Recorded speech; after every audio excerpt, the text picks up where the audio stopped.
Assalamualaikum warahmatullahi wabarakatuh. Halo guys, balik lagi dengan channel kita Belajar Bareng Yuk.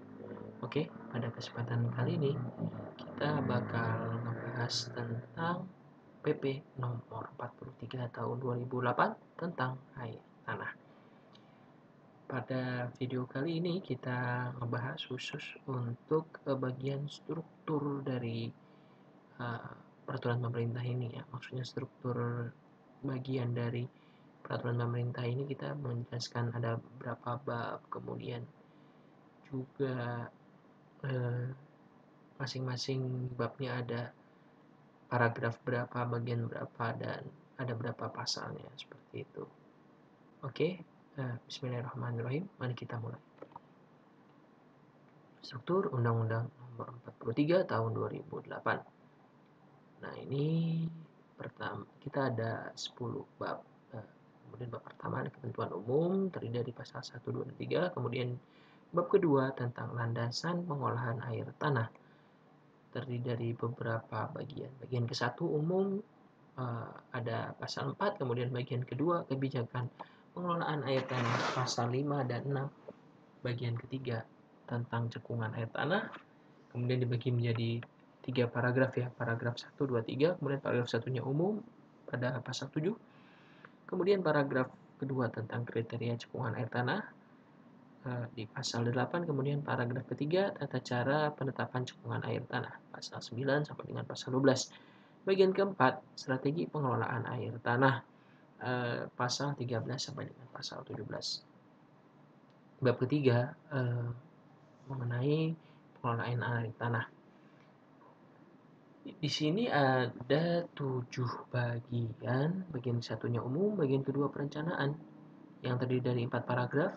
Kemudian bagian ketiganya pelaksanaan, bagian keempat pemantauan evaluasi, bagian kelima konservasi, bagian keenam pendayagunaan, bagian ketujuh pengendalian daya rusak. Nah, ini pengelolaan air tanah memang termasuk bab yang penting ya. Jadi memang ada dari bagian perencanaan, kemudian pelaksanaan, kemudian ada pemantauan evaluasi, diikuti dengan konservasi, pendayagunaan, dan pengendalian daya rusak. Nah, di bagian kelima terdiri dari 4 paragraf, yaitu umum, perlindungan dan pelestarian, kemudian ada pengawetan, kemudian ada pengelolaan, kualitas, dan pengendalian pencemaran. Nah, untuk bagian keenam untuk pendayagunaan ini terdiri dari 6 paragraf ya.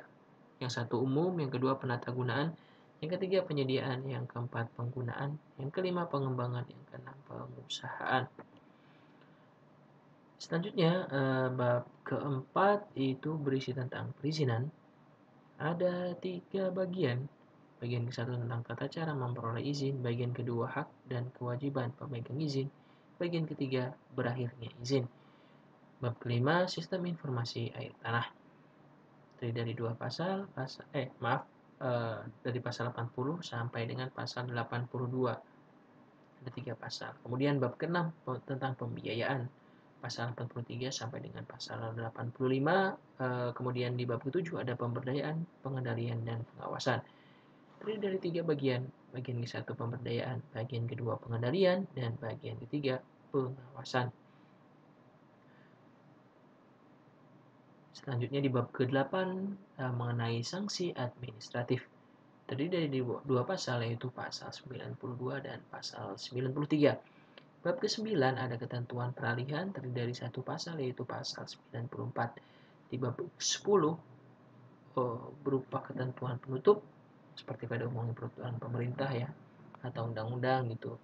Umumnya di bab terakhir itu ada ketentuan penutup terdiri dari 3 pasal yaitu pasal 95, 96, dan 97. Oke, itu dia video kita kali ini. Mungkin memang agak singkat tapi memang ini merupakan dasar dari pemahaman kita dulu. Kita harus memahami bagaimana struktur dari peraturan pemerintah ini. Oke, terima kasih telah menonton. Semoga bisa bermanfaat. Sampai jumpa. Insya Allah sampai jumpa ketemu di video-video selanjutnya. Insya Allah semoga sukses dan sehat selalu untuk kita semua. Amin amin ya rabbal alamin. Thank you for watching. Wassalamualaikum warahmatullahi wabarakatuh.